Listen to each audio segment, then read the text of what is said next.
अच्छा जी, next topic start करते हैं स्प्लीनोमेगैली। स्प्लीनोमेगैली मोस्ट इंपॉर्टेंट टॉपिक है। ये जो मेरी सीनियर थी उनसे भी जो है वाई में यही क्वेश्चन किए गए थे कि बच्चों में जो है स्प्लीनोमेगैली के कॉजेज़ एक्सप्लेन करें, ठीक है। तो ये आपको सारे याद होने चाहिए। स्प्लीनोमेगैली, स्प्लीन जो है वो लार्जेस्ट लिम्फ नोड होता है बॉडी में। मैं आपको पिक्चर दिखाऊँ तो इसमें देखें, ये स्प्लीन है जो कि इतनी मैसिवली इनलार्ज हो गई है और वो स्प्लीन इनलार्ज होकर जो है सेंट्रली मिड लाइन आती है, ठीक है। इस तरह से तो यूँ जो है पिक्चर होती है, प्रेजेंटेशन होती है बच्चे की। तो स्प्लीन आप याद रखें कि हमें पता है कि लार्जेस्ट लिम्फ नोड है बॉडी का, और इसमें जो है ना रिच सप्लाई होती है मोनो न्यूक्लियर फैगोसाइट टिश्यू की। ये इन्फेक्शंस को भी रेजिस्टेंट होती है, जो भी एलिमेंट्स हमारे ब्लड में है उसको फ़िल्टर कर रही होती है हमारी स्प्लीन, ठीक है। तो स्प्लीन जो है उसको 2 से 3 गुना अपने नॉर्मल साइज़ से इनलार्ज होना होता है इससे पहले कि ये पाल्पेबल हो below the left coastal margin. तो अपने साइज़ से 2 से 3 गुना जब ज़्यादा बड़ी होगी तभी जो है लेफ़्ट कोस्टल मार्जिन से जो है नीचे आएगी, पाल्पेबल होगी, ठीक है। तो अब इसमें कॉमन कॉजेज़ क्या है, इसने स्प्लीन ही बनाई है कि इतनी ज़्यादा इनलार्ज होगी, ठीक है। इसमें कॉमन कॉजेज़ आपको स्प्लीनोमेगैली की बहुत अच्छी तरह से याद हो कि सबसे पहले होते हैं एक्सेसिव एंटीजेनिक स्टिमुलेशन, ठीक है। एंटीजन जो है उसने बहुत ज़्यादा स्टिमुलेट किया है। दूसरी होते हैं डिसऑर्डर इम्यून रेगुलेशन के, एक्सेसिव डिस्ट्रक्शन, ब्लड का सेल्स डिस्ट्रॉय ज़्यादा हो रहे हैं, या नियोप्लास्टिक इन्फिल्ट्रेशन हुई है। स्प्लीनिक ब्लड फ्लो का डिसऑर्डर है, या एबनॉर्मल मटेरियल की इन्फिल्ट्रेशन हुई है, या एक्स्ट्रा मेडुलरी हेमाटोपोइसिस हुई है। तो आप इसी तरह जो है क्लासीफाई करके बताओगे। सबसे पहले एक्सेसिव एंटीजेनिक स्टिमुलेशन, इसमें आसान वर्ड्स में आप कह सकते हो कि इन्फेक्शियस कॉजेज़, ठीक है। मोस्ट कॉमन कॉज स्प्लीनोमेगैली का जिसमें स्प्लीनिक हाइपरप्लेसिया होता है वो इन्फेक्शियस कॉज है। उसमें आप ऐसे बताओगे वायरल इन्फेक्शन, उसमें साइटोमेगेलोवायरस, इन्फेक्शियस मोनोन्यूक्लियोसिस में जो है स्प्लीन इनलार्ज होती है, एड्स, HIV, ठीक है, वायरल हेपेटाइटिस में, रुबेला, ठीक है। बाकी भी आप याद कर लें। दूसरे बैक्टीरियल इन्फेक्शन है, बैक्टीरियल में सेप्सिस हो गए, सेप्टिसीमिया, एंडोकार्डाइटिस, एंटेरिक फीवर यानी टाइफॉइड में भी स्प्लीन इनलार्ज होगी, paratyphoid, TB, syphilis, splenic abscess. Then protozoal आप कहोगे पैरासाइटिक इन्फेक्शन, उसमें मलेरिया, लेशमेनियासिस, ठीक है, विजिरल लेशमेनियासिस में schistosomiasis, toxoplasmosis. Then fungal infection पे आए, कौन से फंजाई जो है स्प्लीन इनलार्ज करवाता है, एक तो हिस्टोप्लाज्मोसिस, दूसरा कोक्सीडोमाइकोसिस, ठीक है। तो ये हो गया आपने बताना इन्फेक्शियस कॉजेज। देन दूसरे आते हैं disorders of the immune regulation, या आप कह सकते हो आसान वर्ड्स में इम्यूनोलॉजिकल या इन्फ्लामेटरी कॉजेज़, ठीक है। इसमें ना क्रोनिक ऑटो इम्यून और इन्फ्लामेटरी कंडीशंस हैं जो परसिस्टेंटली स्प्लीन की एक्टिवेशन करवा रही हैं और हाइपरप्लेजिया करवाती हैं, इसीलिए इसमें स्प्लीन इनलार्ज होती है। तो उसमें आप ऐसे कहोगे कि कुछ ऑटो इम्यून कॉजेज़ हैं, कुछ इन्फ्लामेटरी हैं।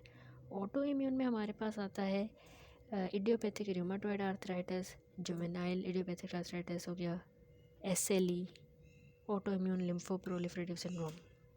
इन्फ्लामेटरी में आएगा हमारे पास सार्कोइडोसिस और फेल्टी सिंड्रोम।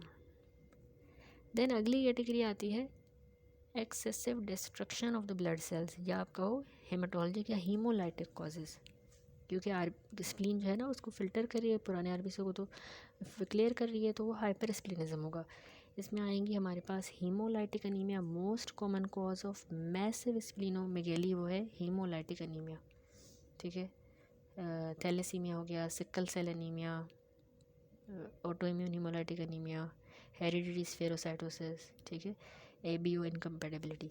दूसरी है माइलोप्रोलिफरेटिव या lymphoproliferative, Hodgkin, non Hodgkin lymphoma, leukaemia, या अदर्स में इडियोपैथिक थ्रोम्बोसाइटोपेनिक परप्यूरा।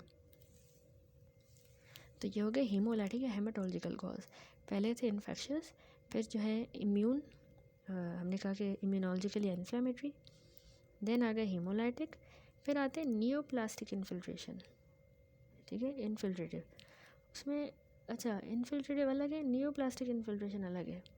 नियोप्लास्टिक में acute leukaemia, Hodgkin disease, non Hodgkin lymphoma, neuroblastoma, histiocytosis x. फिर आते हैं disorders of the splenic blood flow, जैसे अगर हेपेटिक सिरोसिस है उसमें ब्लड फ्लो स्प्लीन का सही नहीं है, हेपेटिक सिरोसिस हो गया, कंजस्टिव कार्डियक फेलियर, ठीक है। उसके बाद आती हैं इन्फिल्ट्रेटिव स्टोरेज डिसऑर्डर, जैसे लिपिड स्टोरेज में गॉशर डिजीज़, निमेनपिक डिजीज़। ग्लाइकोजन स्टोरेज में आप कहोगे ग्लाइकोजन स्टोरेज डिजीज़ टाइप 1 जैसे, इसके अलावा अमाइलोइडोसिस, हिस्टियोसाइटोसिस, अदर्स हो गए। फिर आते हैं एक्स्ट्रा मेडुलरी हेमेटोपोइसिस। अनदर कॉज है एक्स्ट्रा मेडुलरी हेमेटोपोइसिस की वजह से स्प्लीनोमेगैली, जैसे थैलेसीमिया मेजर में या ऑस्टियोपोरोसिस में। ठीक है, तो आप इस तरह से कैटेगराइज करते हो कि एक हो गए extra medullary haematopoiesis causes of splenomegaly, infiltrative causes, ठीक है, disorder with splenic blood flow. अच्छा, ब्लड फ्लो की जगह पे आप ऐसा भी कह सकते हो कंजस्टिव या वास्कुलर कॉजेज, जैसे पोर्टल हाइपरटेंशन हो जाती है ना, लिवर सिरोसिस, तो स्प्लीन इनलार्ज हो जाती है। कार्डिक में अगर कंजस्टिव कार्डिक फेलियर हो, पेरिकार्डियल, तो स्प्लीन इनलार्ज होगी। दूसरे neoplastic infiltration, haemolytic causes, immune causes और इन्फेक्शस कॉजेज। ठीक है, देन लास्ट टॉपिक रह गया लिम्फेडिनोपैथी। लिम्फेडिनोपैथी याद रखिए, जो नॉर्मल लिम्फ नोड है वो यूजुअली 2.5 सेंटीमीटर को डायमीटर में एक्सीड नहीं करता, और ये वार्म भी नहीं होते नॉर्मली, टेंडर ना ही टेंडर होंगे, ना वार्म ना फ्लक्चुएंट, रेड मेटेड। ठीक है, तो ये नॉर्मल नहीं होंगे, ये एक पैथोलॉजी होगी अगर इस तरह हमें मिल रहे हैं, और ना ही वो 2.5 सेंटीमीटर को एक्सीड करेंगे। लिम्फेडिनोपैथी हम तब कहते हैं, जिस तरह इस फिगर में भी है, तो लिम्फेडिनोपैथी हम तब कहेंगे जब लिम्फेडिनोपैथी जनरलाइज तब होगी जब ना 2 या ज़्यादा कंटीजियस जो लिम्फ नोड हैं रीजन्स वो इनलार्ज हो जाए, तो हम कहते हैं लिम्फेडिनोपैथी। अच्छा, हेपेटोस्प्लीनोमेगैली जो है उसमें हमें फाइंडिंग्स, हेपेटोस्प्लीनोमेगैली जो है ऑफन एक एसोसिएटेड फाइंडिंग है, जिसमें जब जनरलाइज लिम्फेडिनोपैथी होगी ना तो उसमें हेपेटोस्प्लीनोमेगैली भी साथ होती है।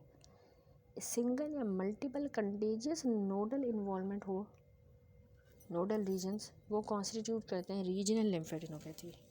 ठीक है, सर्वाइकल जो लिम्फ नोड है वो नॉर्मली बच्चों में पाल्पेबल होते हैं after early infancy.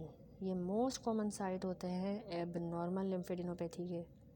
Most common cause इस लिम्फेडिनोपैथी का अपर रेस्पिरेटरी ट्रैक इन्फेक्शन होता है बच्चों में। ठीक है, अब इसमें आपसे वाइवा में लिम्फेडिनोपैथी के भी कॉजेज़ पूछे जा सकते हैं, तो आप बताओगे कि वायरल इन्फेक्शन है, bacterial, abnormal proliferation of cells, auto immune disorder या hyper sensitivity state and storage disease.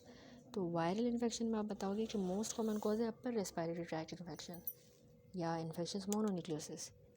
Bacterial में टीबी की वजह से हो सकती है या स्ट्रेप्टोकोकल फेरिंजाइटिस की वजह से cervical. Abnormal proliferation of cells में acute leukaemia, lymphoma, neuroblastoma, histiocytosis X. Auto immune disorder in hypersensitivity में idiopathic rheumatoid arthritis, systemic lupus एरिथेमेटोसस।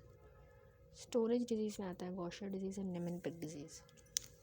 ठीक है, तो ये डिफरेंट कॉजेज़ हैं लिम्फेडिनोपैथी की। एक चैप्टर कंप्लीट हुआ, नेक्स्ट वीडियो में चैप्टर 18 स्टार्ट करेंगे which is the immunologic disorders.